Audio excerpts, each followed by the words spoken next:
Bueno, doctor, buenas noches. Somos el grupo número 6 del paralelo F. Nuestro tema de tutoría va a ser ceguera cortical. ¿Ya?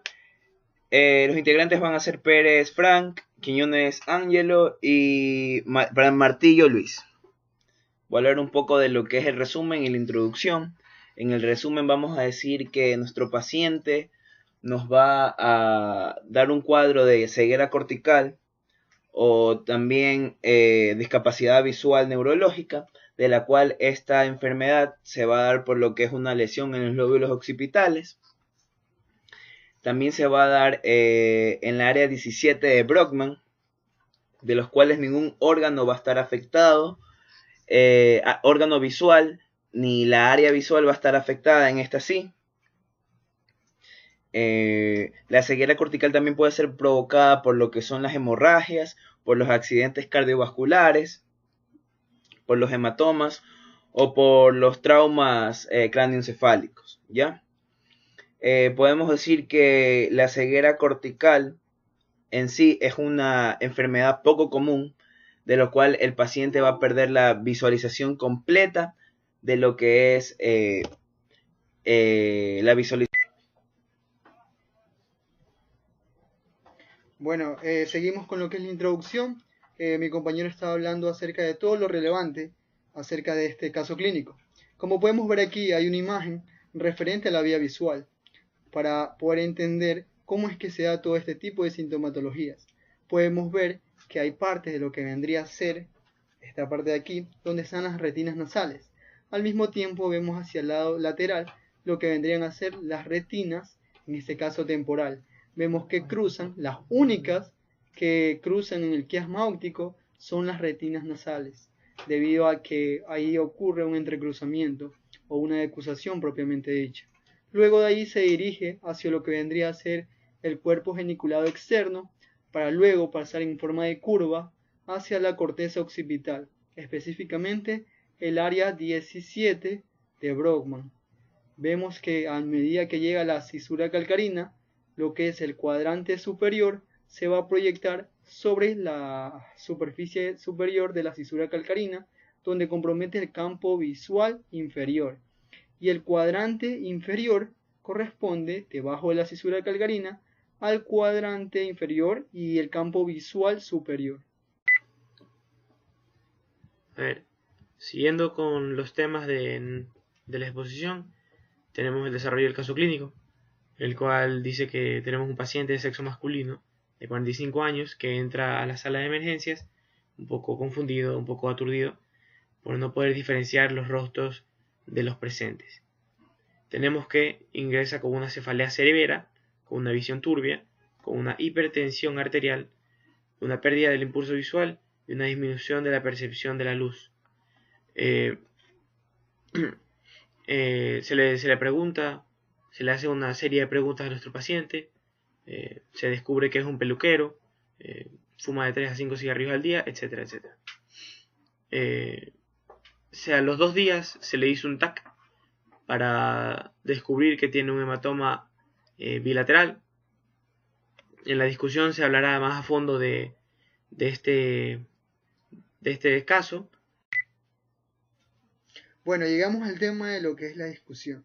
A medida que se ha ido relacionando mucho este tema, hemos hablado acerca de muchas cuestiones. Ya se nombró anteriormente la vía visual. Entonces, en la discusión vamos a tratar de explicar cómo sucedió cada uno de los síntomas y los signos.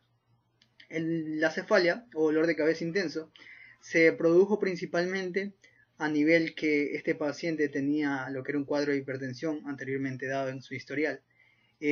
Por medida que se subió la presión arterial, se pudo localizar que las arterias compuestas eran la arteria cerebral posterior y también la parieta occipital. A medida que se iba transcurriendo todo esto, pudimos ver que como este paciente sufría de hipertensión, hubo lo que es la ruptura de estas arterias, provocando lo que en este caso se conoce como hematoma intracraneal bilateral. Al momento de producirse esto, hubo una presión a nivel de la capa venticia y la capa muscular, a medida también la presión que se ejerce en el lóbulo occipital, dando en este caso lo que se conoce como la cefalia intensa. como se pueden ver en el desarrollo del caso clínico. Por lo consiguiente, lo que luego podemos ver aquí es lo que se conoce como la visión turbia. La visión turbia es dada por el hecho de que se comprime un fascículo que en este caso lleva la información de las retinas ipsilateral hacia lo que vendría a ser la parte superior de la corteza calcarina y también porciones a la parte inferior debido a los dos campos, campo visual superior y campo visual inferior. Como nombramos a este paciente hipertenso, por eso es que se dio esta elevación súbita de la presión. La pérdida del impulso visual se dio dada por el hecho de que también estaba compuesto lo que se conoce como el área pretectal, ¿ya? A medida que se afecta este tipo de lugares donde se encuentran la mayor tipo de núcleos y ciertos fascículos que se encargan de intercambiar información y también recibir, es lo que se da la pérdida del impulso visual. A medida que se comprometen ciertas partes de esta, como ustedes saben, el sistema oculomotor, el sistema también en este caso lo que vendría a ser el nervio abducens, ¿ya?